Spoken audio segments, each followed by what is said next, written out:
नमस्कार, ये आकाशवाणी शिमला है। अब आप राजकुमारी चंदेल से कोविड-19 पर विशेष समाचार सुनिए। मुख्यमंत्री जयराम ठाकुर ने कहा है कि कोविड-19 महामारी ने समाज के हर वर्ग पर प्रतिकूल प्रभाव डाला है। कल वीडियो कॉन्फ्रेंसिंग के माध्यम से कांगड़ा संसदीय क्षेत्र के लाभार्थियों को संबोधित करते हुए उन्होंने कहा कि कोरोना काल में लोगों को राहत देते हुए प्रधानमंत्री किसान सम्मान निधि योजना के अंतर्गत प्रदेश में 8,75,000 किसानों के खाते में लगभग 180 करोड़ रुपए की राशि हस्तांतरित की गई। उन्होंने बताया कि राज्य सरकार ने मार्च से जून माह तक प्रत्येक आशा कार्यकर्ता को कोरोना महामारी में किए गए सराहनीय कार्यों के लिए 1,000 रुपए प्रतिमाह की अतिरिक्त प्रोत्साहन राशि प्रदान की है। उन्होंने कहा कि जुलाई और अगस्त माह के लिए प्रत्येक आशा कार्यकर्ता को प्रतिमाह 2,000 रुपए की प्रोत्साहन राशि प्रदान की जाएगी। केंद्रीय स्वास्थ्य मंत्री डॉक्टर हर्षवर्धन ने कहा है कि देश इस वर्ष के अंत तक कोरोना संक्रमण से बचाव के लिए वैक्सीन विकसित कर लेगा। उन्होंने बताया कि कोविड-19 से बचाव के लिए देश में बन रही 3 में से 1 वैक्सीन मानव परीक्षण के तीसरे दौर में पहुंच चुकी है। दुनिया के अंदर करीब 26 ऐसे वैक्सीन कैंडिडेट्स हैं जो कि क्लिनिकल ट्रायल के फेज में पहुंच गए हैं और भारत के अंदर करीब आधा दर्जन कैंडिडेट्स थोड़ा सा ज्यादा आगे बढ़ गए हैं। डॉक्टर हर्षवर्धन ने बताया कि भारत में वैक्सीन के परीक्षण के तीसरे दौर के परिणाम उत्साहजनक हैं और इसी साल के अंदर उसके नतीजे सामने आएंगे और हमें सफलता की उम्मीद है।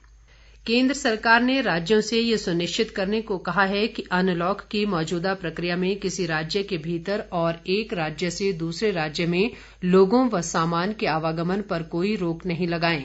केंद्रीय गृह सचिव ने हिमाचल प्रदेश के मुख्य सचिव को पत्र जारी किया है। इसमें लिखा है कि प्रदेश के भीतर और बाहर आने जाने वाले लोगों व वस्तुओं की आवाजाही पर कोई प्रतिबंध नहीं रहेगा।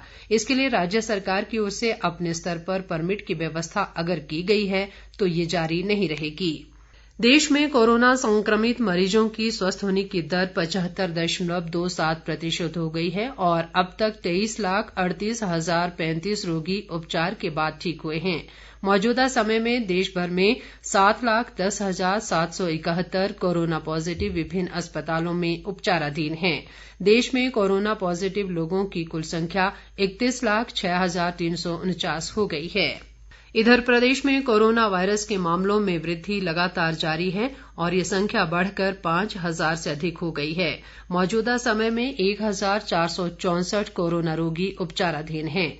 पिछले 24 घंटों में प्रदेश में 106 नए कोरोना मामले सामने आए हैं। वहीं 120 मरीजों ने कोरोना से जंग जीती है। सिरमौर जिला में सर्वाधिक 34 मामलों की पुष्टि हुई है। इसके अलावा सोलन में 27, कांगड़ा में 17, ऊना में 12, चंबा से 7, हमीरपुर से 6, मंडी और शिमला जिलों से 2-2 जबकि कुल्लू से 1 व्यक्ति कोरोना पॉजिटिव पाया गया है।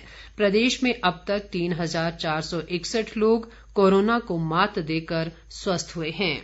देश में कोरोना परीक्षण की संख्या में आई तेजी, समग्र रूप से निगरानी और उचित उपचार की नीति से ठीक होने वाले मरीजों की संख्या लगातार बढ़ रही है। पिछले 6 दिनों में देश में रोजाना 8 लाख से अधिक कोरोना टेस्ट किए गए हैं और अब तक कुल 3,52,00,000 से अधिक कोरोना परीक्षण हुए हैं।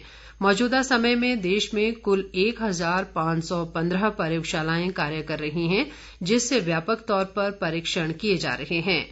परिणाम स्वरूप संक्रमण के पॉजिटिव मामलों की पहचान समय पर की जा रही है तथा रोगियों के संपर्क में आए लोगों को भी समय पर आइसोलेट किया जा रहा है, जिससे कोरोना संक्रमण को फैलने से रोकने में सहयोग मिला है।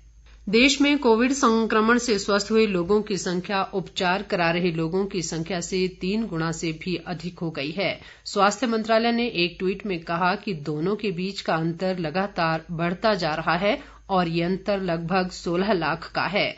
मंत्रालय ने कहा कि गंभीर रोगियों का अस्पताल में प्रभावी उपचार और हल्के लक्षण वाले रोगियों को घर में ही पृथकवास में रखने संबंधी केंद्रीय नीतियों को प्रभावी ढंग से लागू करने से ऐसा संभव हो पाया है। इसके साथ ही ये समाचार बुलेटिन समाप्त हुआ। हमारा अगला विशेष समाचार बुलेटिन आप सुन सकते हैं दोपहर 3 बजे। नमस्कार।